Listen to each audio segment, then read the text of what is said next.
have one client at one time who did feel very, very challenged, and she was in a very kind of confrontative mode. And I was watching my personality thinking, I don't have to put up with this, you know.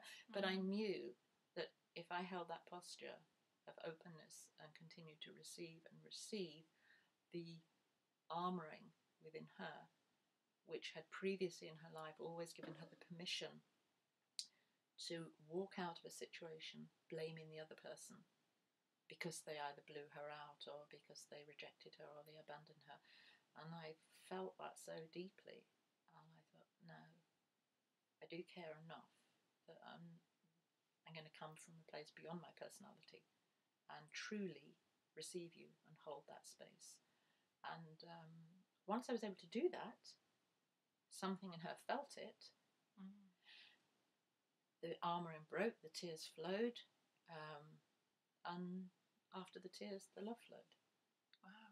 It was incredible. It was moving for me, really moving for me, because it wasn't a fixing her, it was an opening a door. But that door couldn't have been opened unless I'd been willing to get out of my stuff of, you're being really rude, you know, you're being really confrontative. I don't have to deal with all this. And once I could do that, that gave her permission to be real.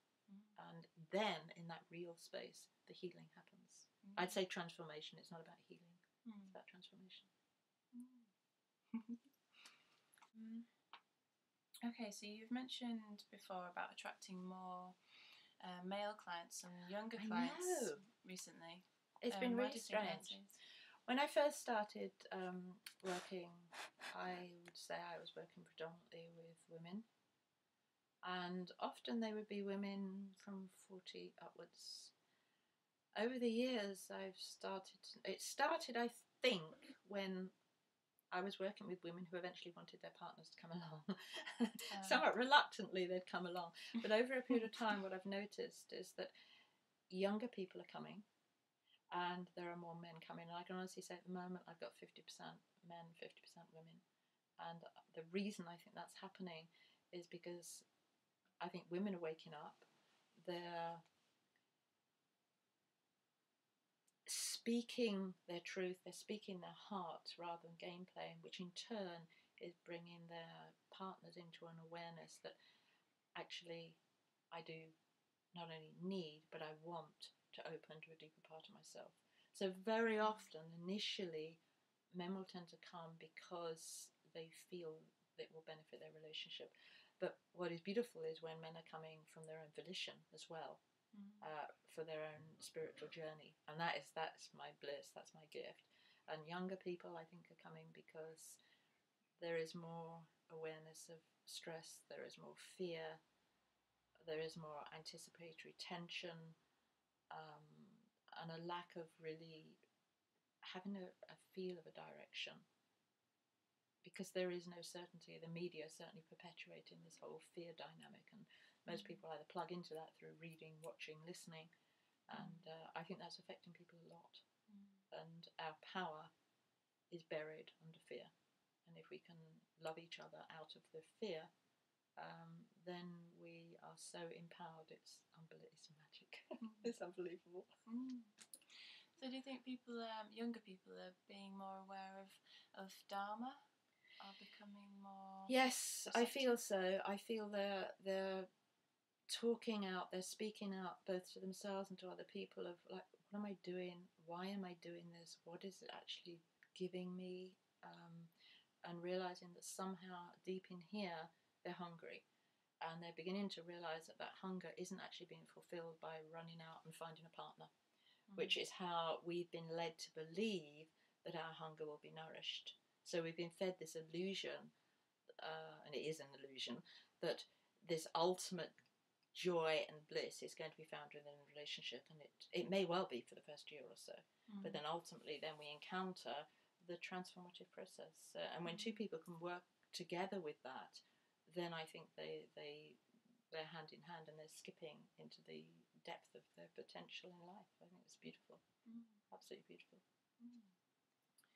Okay, so how your diet's also a special part of who you are and what you offer to people. Very much so. how do you think living foods affect spirituality and wisdom? My personal experience, and I can only talk from my own journey, is that my food choices are very, very meaningful as to how my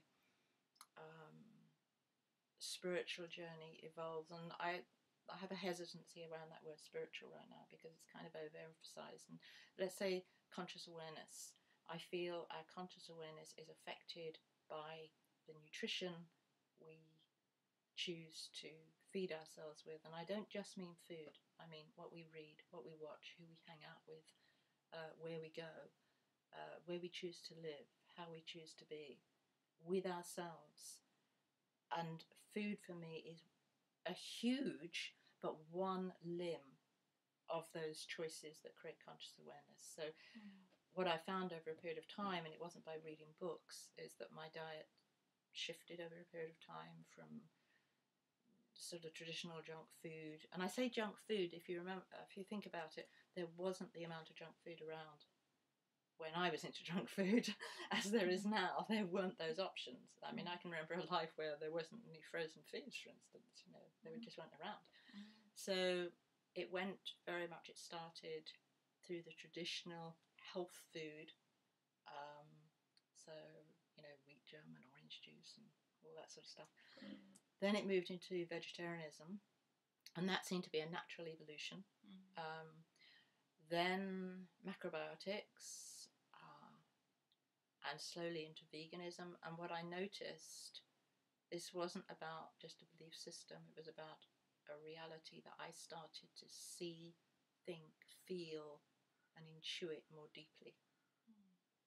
So I started to feel the link. Food affects who I am, how I be. And through different yogic practices, I was doing like one day of fruit a week, and then I went into a fruit cleanse, and before I knew where I was into living foods for a period of time, and I thought, this is good, I feel quite good, I'm going to stay here. And I sort of stayed for a while, and then I came out of it. So I fluctuated in and out of live foods, and I think my greatest wake-up call was maybe about 6 years ago. I've been vegan for about 25 years, and I suddenly had this feel really powerful that I wanted eggs. Now my mind couldn't correlate with that at all because I had given myself the label vegan. I was vegan. I like being a vegan. And I truly believed that, my God, if I have eggs, I'll just be ill. But it was so strong. It was a primordial feeling. And I had these eggs, and I thought, I was really scared that I was going to be ill. But I wasn't, and my body wanted those eggs for about 6 months.